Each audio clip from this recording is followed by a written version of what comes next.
Hello guys, welcome to my YouTube channel. Let's Cognize. Today our topic is evaluation of English, means to say English का विकास. It is the topic of MEG 10 English Studies in India. It is the first chapter of block for different Englishes. Today now discuss evaluation of English.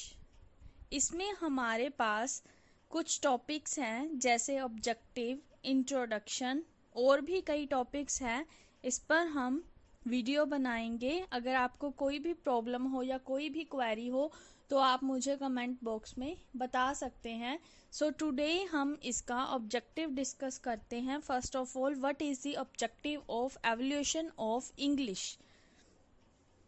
The objective of this unit is to locate English as a language and literature within a multilingual culture country like ours. इसका objective क्या है?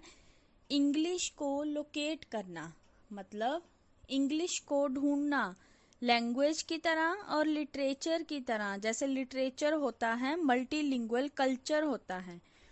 It also focus on the need to create a space for the interaction of a variety of discourses, not only English and other disciplines but also English between English and the vast literary tradition that is available to us.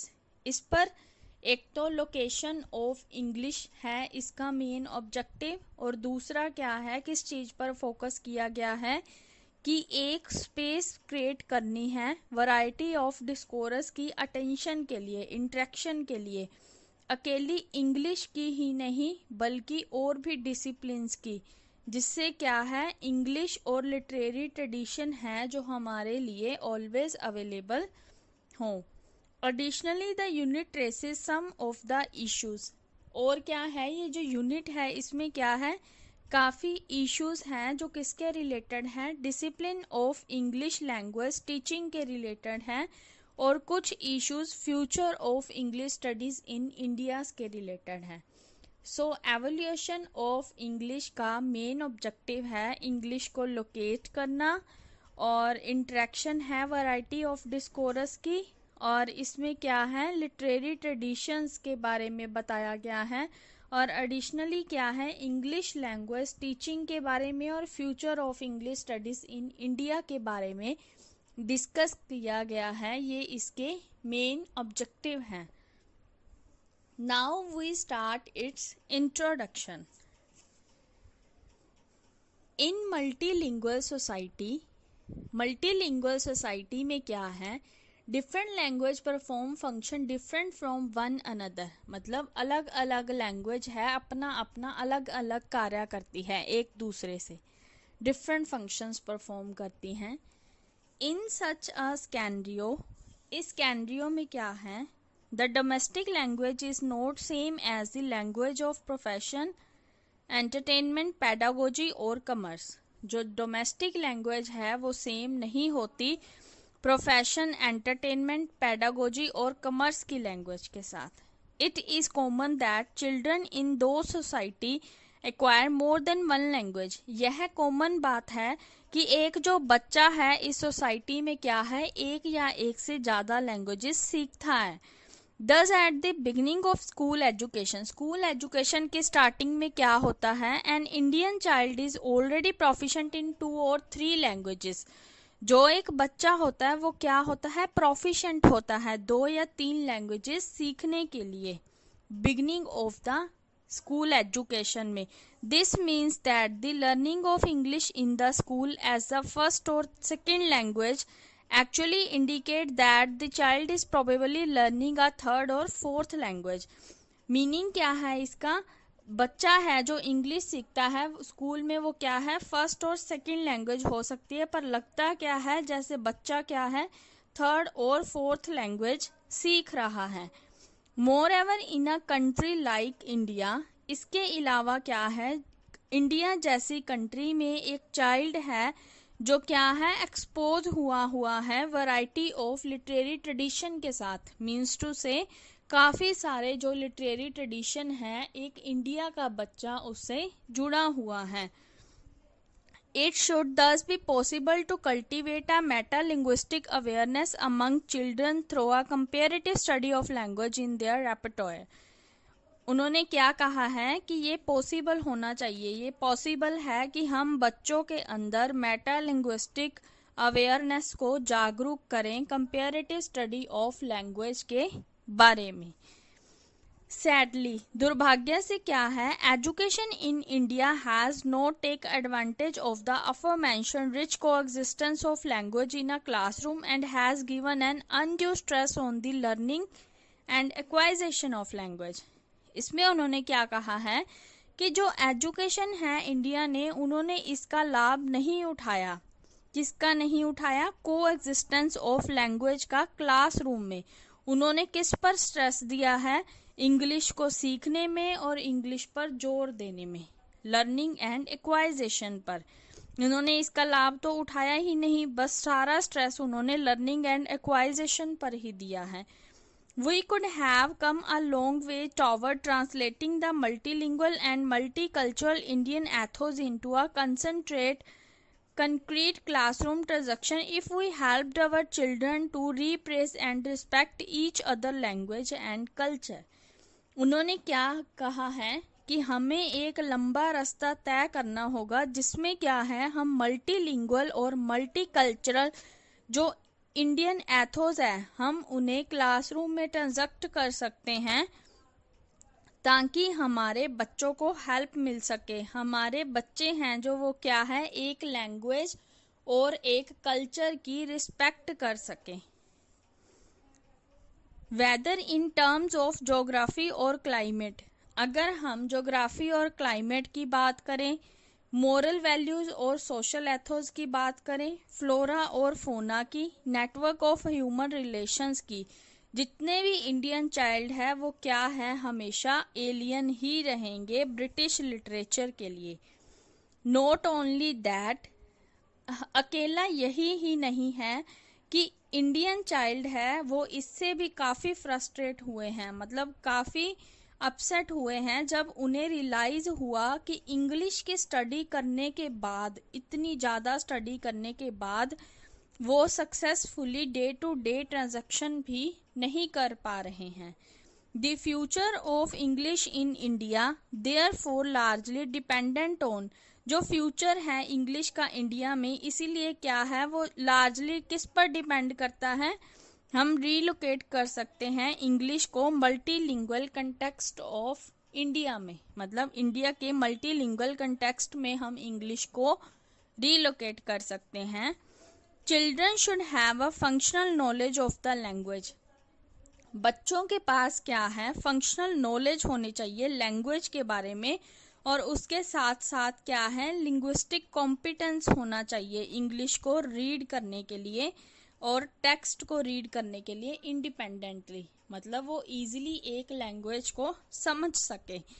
We need to create a space for an authentic interaction between a variety of discourse in English and other discipline, क्या है, हमें एक space create करनी है जिससे क्या है, हम इंटरेक्ट कर सकें वैरायटी ऑफ डिस्कोर्स में इंग्लिश को, मतलब इंग्लिश के अंदर हम वैरायटी ऑफ डिस्कोर्सेस को इंटरेक्ट कर सके और डिसिप्लिन्स को इंटरेक्ट कर सके। Any language teaching project first, second और फॉरेन, कोई भी लैंग्वेज प्रोजेक्ट है चाहे फर्स्ट, सेकंड और फॉरेन, उनके बीच इंडिया के अंदर क्या होगा, ELT stands for English language teaching, इसमें डिस्कस किया जाएगा। और इस पर किस चीज़ को इन्हांस किया जाएगा, लिंग्विस्टिक को और कम्युनिकेटिव प्रोफिशेंसी को। डिफरेंट लैंग्वेजेस की सोसाइटी में क्या है, टॉलरेंस दिखाई गई है और लैंग्वेज की पावरफुल को दिखाया गया है। और जो इलाइट है वो किसके साथ एसोसिएट है, डोमेन ऑफ प्रेस्टाइज के साथ।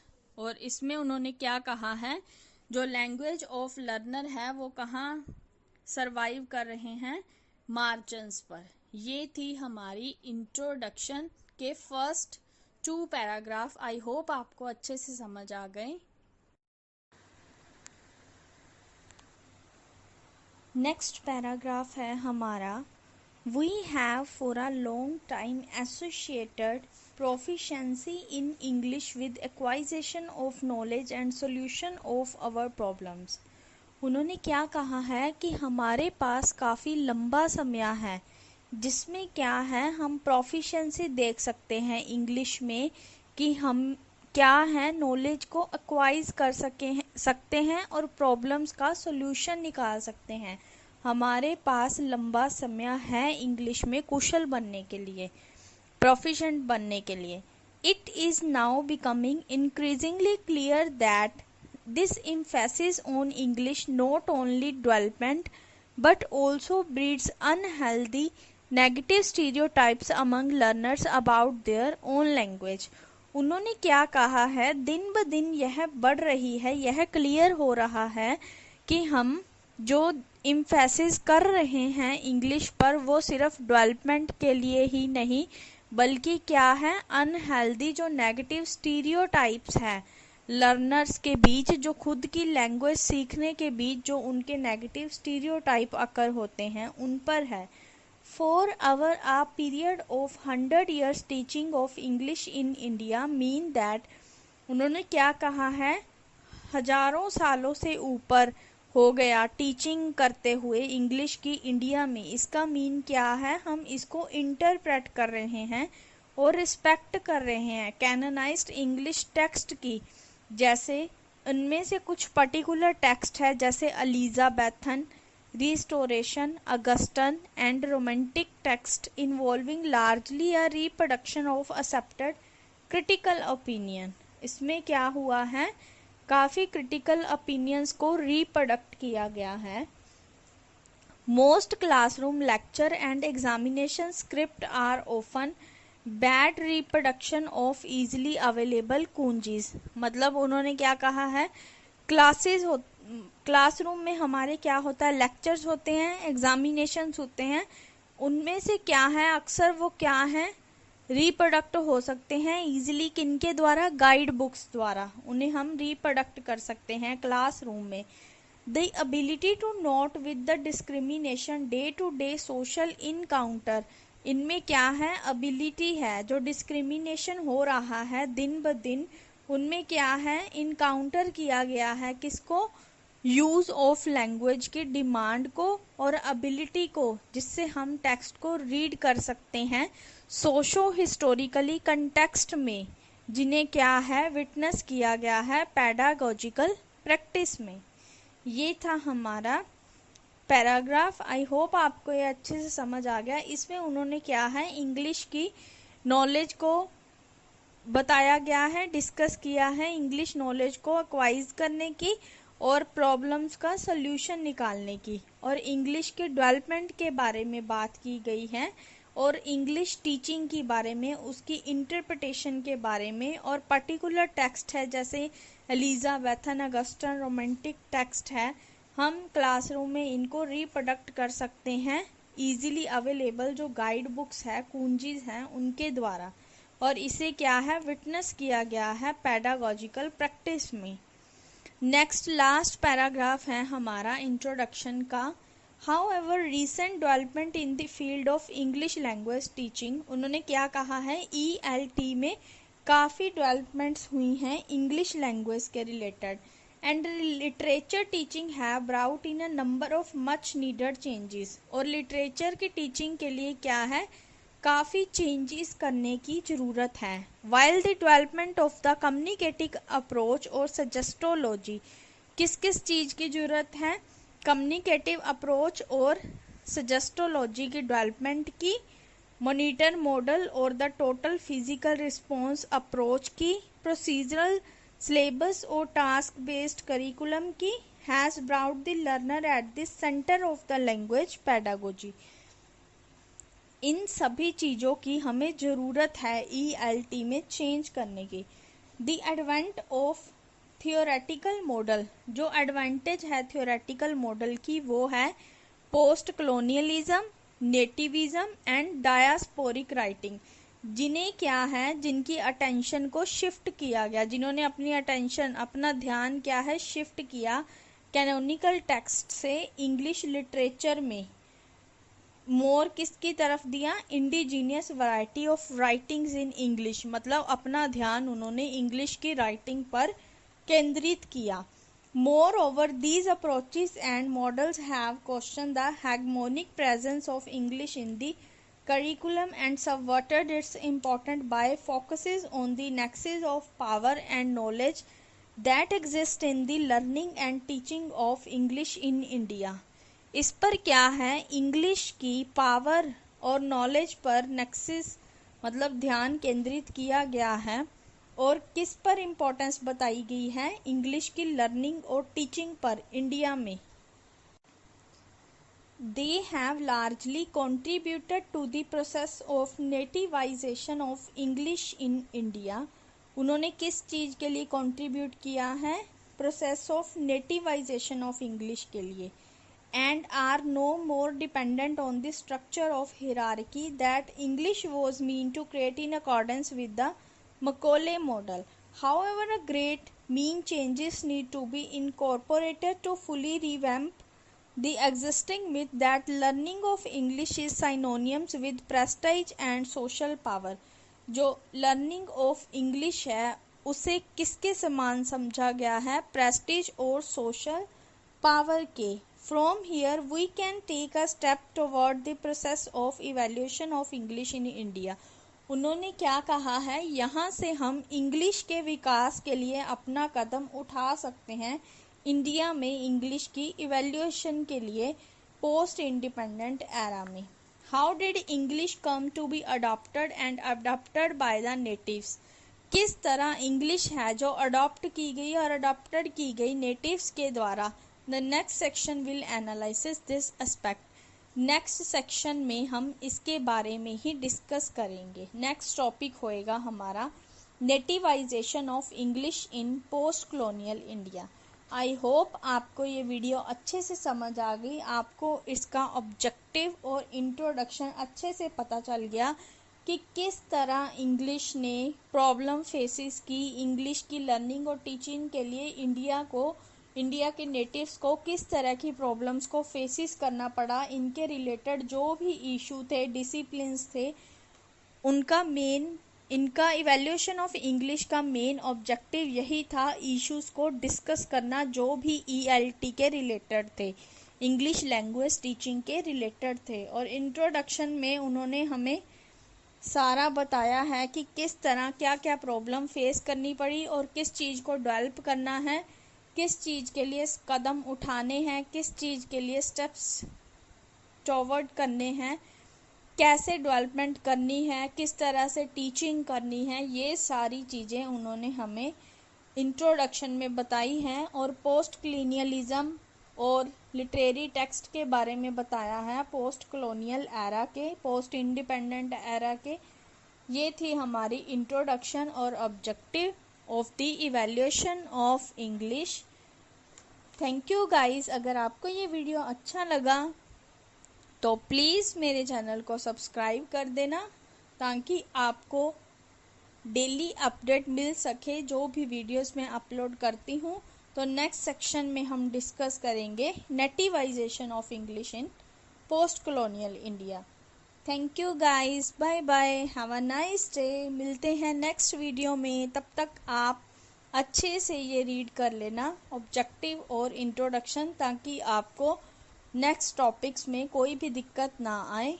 अगर आपको कोई भी क्वेरी हो, कोई भी क्वेश्चन हो, तो आप कमेंट बॉक्स में मुझे कमेंट कर सकते हो। Thank you guys.